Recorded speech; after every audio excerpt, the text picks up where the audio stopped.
નમસ્કાર મિત્રો, આજના વિડીયોમાં આપણે હનુમાનજીને કેવી રીતે અભ્યાસ કરવા માટેની લગની લાગે છે અને તે કોની પાસે વિદ્યા અભ્યાસ કરે છે તે વિશે જાણીશું. તો ચાલો મિત્રો જાણીએ આજના વિડીયો વિશે.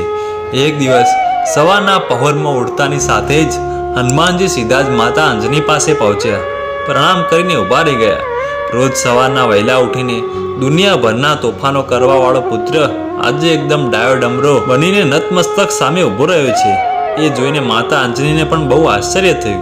પહેલા તો તેમને એમ જ થયું કે નક્કી કોઈ નવું તોફાન શરૂ થવાનું લાગે છે, પણ નાનકડા હનુમાનજીની આંખોમાંથી ડોકાઈ રહેલો નિર્દોષ ભાવ જોઈને માતા અંજનીને વિશેષ આશ્ચર્ય થયું.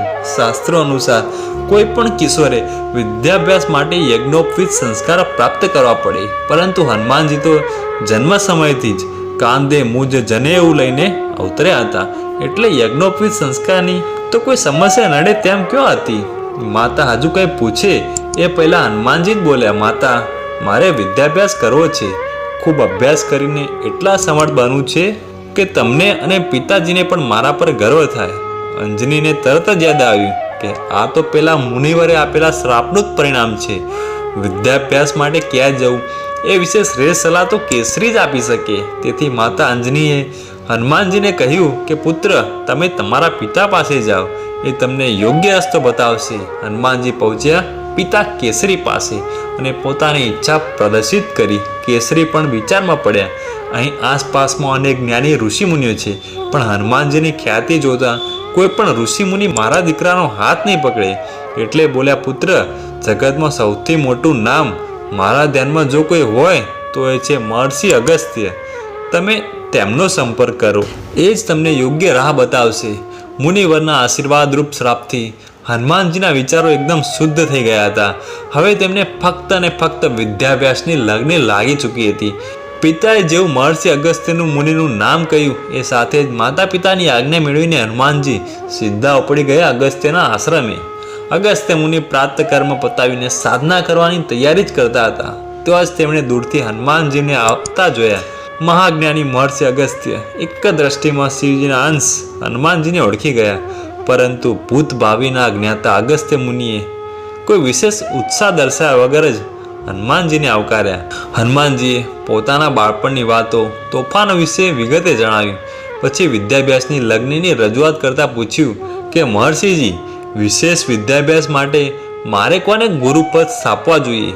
આપ મને યોગ્ય માર્ગ બતાવો. હનુમાનજીની વાત સાંભળીને અગસ્ત્ય મુનિ થોડીવાર માટે તો ધ્યાન ધરીને બેસી રહ્યા. પછી આંખો ખોલીને કહ્યું, હનુમાનજી, તમને જ્ઞાન આપી શકે તેવા એકમાત્ર સૂર્યનારાયણ દેવ જ છે. તમે એમનો સંપર્ક કરો. બસ હનુમાનજીએ સૂર્યનારાયણને મળવાનો નિર્ધાર કરી લીધો. હવે સૂર્યનારાયણને મળ્યા પછી ખરી સમસ્યા સામે આવી. સૂર્યનારાયણે કહ્યું, પુત્ર હનુમાન, હું તમારા જેવા સર્વગુણ શિષ્યને મેળવીને ધન્યતા અનુભવું છું. મારી એક સમસ્યા છે. સકળ સૃષ્ટિના સર્જનહારે મને સતત પરિભ્રમણ કરતા રહેવાનું કર્તવ્ય સોંપ્યું છે. જો મારી નિરંતર ગતિમાં ક્ષણનો પણ વિલંબ થાય તો સૃષ્ટિ રસાતાળ થઈ જાય. આવામાં હું તમને વિદ્યા અભ્યાસ કેવી રીતે કરાવી શકું? મુનિવરના આશીર્વાદ સમાન શ્રાપથી દૃઢ નિશ્ચય બનેલા હનુમાનજીને વિદ્યાભ્યાસની લગ્ન એ હદે લાગી હતી કે હવે તેમની સામે સૃષ્ટિનો કોઈ પણ અંતરાય તેમની લગ્ન આડે અંતરાય બની શકે તેમ ન હતો. અહીં હનુમાનજીની વિશિષ્ટ શક્તિઓનો પહેલો પરચો જોવા મળ્યો. સૂર્યની ગતિ એક દિશાથી બીજી તરફ થઈ રહી હતી. હનુમાનજીએ સૂર્યનારાયણને ગુરુપદે સ્થાપી તેમની જ સામે મુખ રાખી ઉલટી સ્થિતિમાં ગતિ પ્રાપ્ત કરી, જેથી સૂર્યનારાયણની ગતિ અવરોધાય નહીં અને ગુરુની સન્મુખ રહીને વિદ્યા પણ પ્રાપ્ત કરી શકાય. આ રીતે અત્યંત પરિશ્રમથી હનુમાનજીએ વિદ્યા પ્રાપ્ત કરી. એટલે જ કહેવાયું છે ને, દુર્ગમ કાજ જગત કે જેતે. જે કાર્ય કોઈ પણ કરી ન શકે એટલું દુર્ગમ હોય તે હનુમાનજી સરળતાથી પાર પાડી શકે. તો મિત્રો, આજનો હનુમાનજીનો આ પ્રસંગ અહીં આપણે પૂર્ણ કરીએ છીએ. મળીશું એક હનુમાનજીના નવા પ્રસંગ સાથે આવતા વિડીયોમાં. ધન્યવાદ.